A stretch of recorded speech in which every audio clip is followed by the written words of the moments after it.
साईं सच्चरित्र अध्याय 4 विस्तृत हिंदी व्याख्या। भूमिका। साईं सच्चरित्र का चौथा अध्याय सत्संग, श्रद्धा, सबूरी और सद्गुरु कृपा की वास्तविक गहराइयों को समझाने के लिए अत्यंत महत्वपूर्ण है। इसमें साईं बाबा के जीवन के कुछ अत्यंत प्रेरणादायक प्रसंगों को दर्शाया गया है, जैसे कि बाबा की लीला, उनका भक्तों के प्रति प्रेम और उनके द्वारा दिया गया मार्गदर्शन।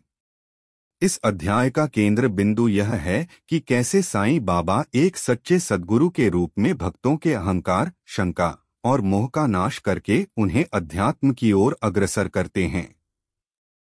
प्रमुख विषय वस्तु सारांश। 1. हेमाडपंथ का आत्म प्रस्ताव और भूमिका।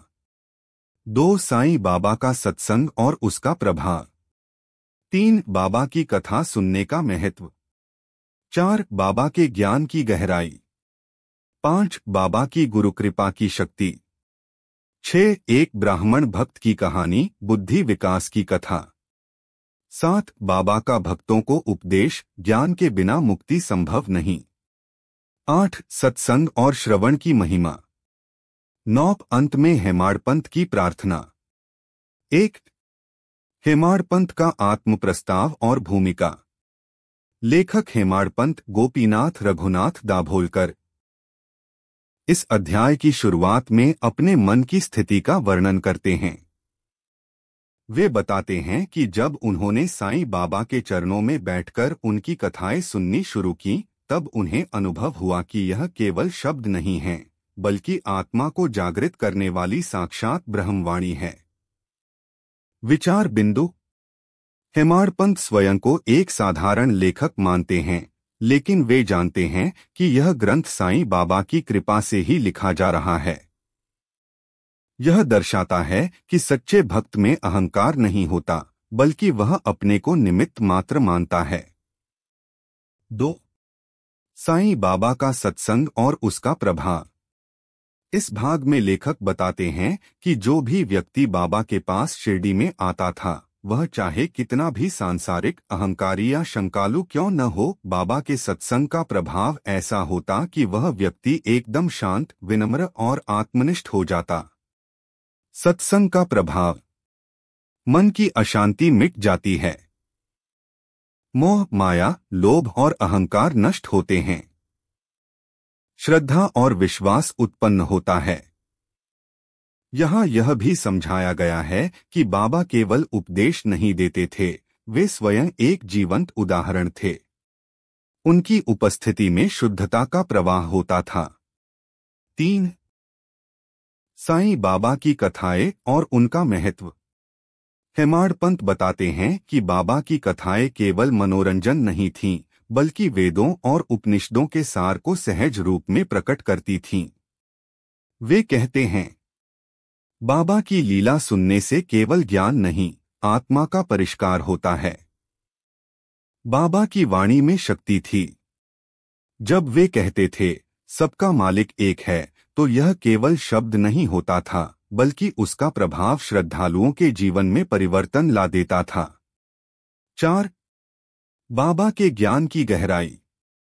इस अध्याय में बाबा को एक परमहंस और पूर्ण ब्रह्मनिष्ठ गुरु के रूप में प्रस्तुत किया गया है।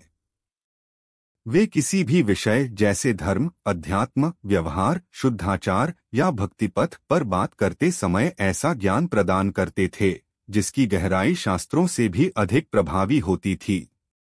बाबा ने कभी किसी शास्त्र की पढ़ाई नहीं की, लेकिन उनके अंदर ब्रह्म ज्ञान का प्रकटीकरण स्वतः हुआ था। उनके उत्तर सीधे हृदय को छूते थे और प्रश्नकर्ता के संदेह तुरंत दूर हो जाते थे। 5. गुरुकृपा और आत्मज्ञान। बाबा बार बार कहते थे कि गुरु बिना आत्मज्ञान असंभव है। गुरु वह दीपक है जो अज्ञान के अंधकार को मिटाकर जीवन को प्रकाशवान करता है। बाबा के शब्द। गुरु के बिना ज्ञान नहीं मिलता। जो गुरु की सेवा करता है, वह शीघ्र ही परम सत्य को जान जाता है।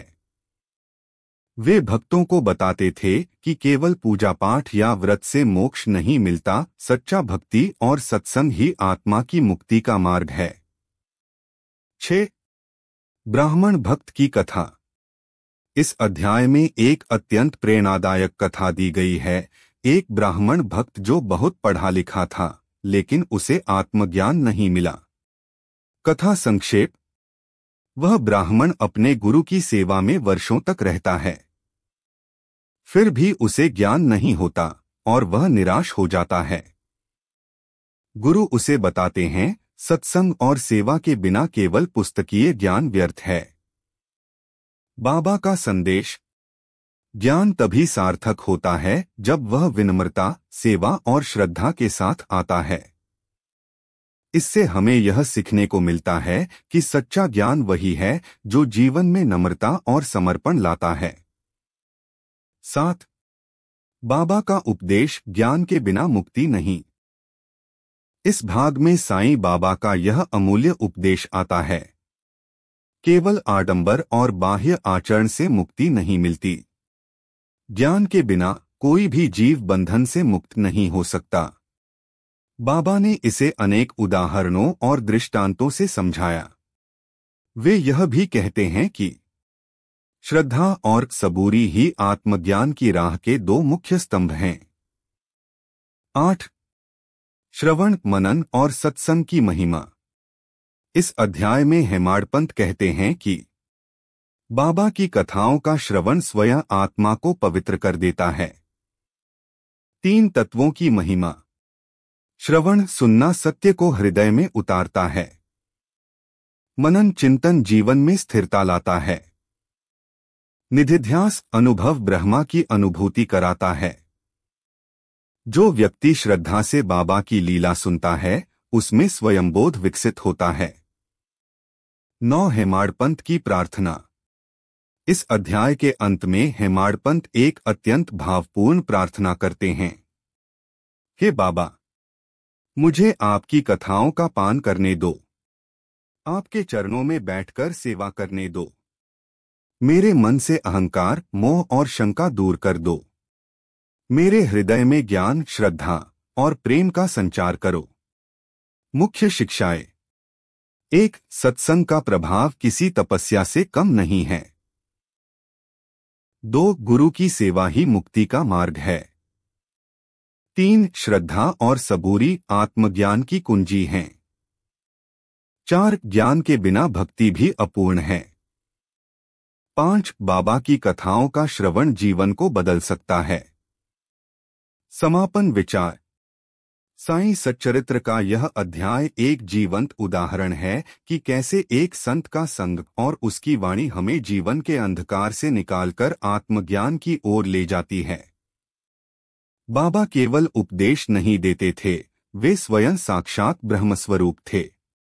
उनकी प्रत्येक बात, प्रत्येक कथा और हर लीला आत्मा को स्पर्श करती है। श्रद्धा और सबूरी रखो, मैं सदैव तुम्हारे साथ हूँ। जो कोई मेरी कथा सुनेगा, उसका जीवन सुधर जाएगा। संतों का जीवन हमें ईश्वर की ओर ले जाने वाला दीपक है। अगर आपके मन को साईं बाबा की यह लीला स्पर्श कर गई हो, तो इस भक्ति संदेश को जरूर फैलाएं। वीडियो को लाइक करें, साईं भक्तों के साथ शेयर करें और ऐसे ही आध्यात्मिक ज्ञान के लिए चैनल को सब्सक्राइब करना न भूलें। ओम साईं राम।